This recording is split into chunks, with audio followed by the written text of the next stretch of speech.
We're going to install drip irrigation on this raised bed. And the main reasons that most people put drip irrigation in is because they can put it on a timer and they don't have to worry about it. But drip irrigation is important for a number of things. And one of the main reasons is that it supplies an adequate situation to the plant during the growing time without interruption.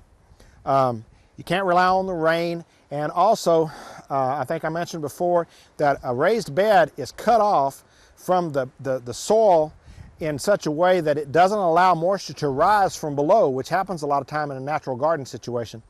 That even though it's dry on the surface, during the evening and at night, moisture will rise from below and the plants can get a little of that moisture. Where in these beds, if they don't come from the top or from some artificial means, it ain't going to happen. So drip irrigation is a serious consideration when it comes to raised beds or any kind of a container garden, because otherwise you're going to be out there every day watering, and a lot of people will miss it.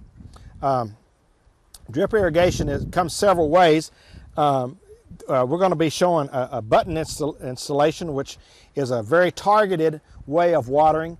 Allows you to put water just exactly where you want it. And then we're going to be demonstrating one that is more of a shotgun approach, which broadcasts the water to a larger area.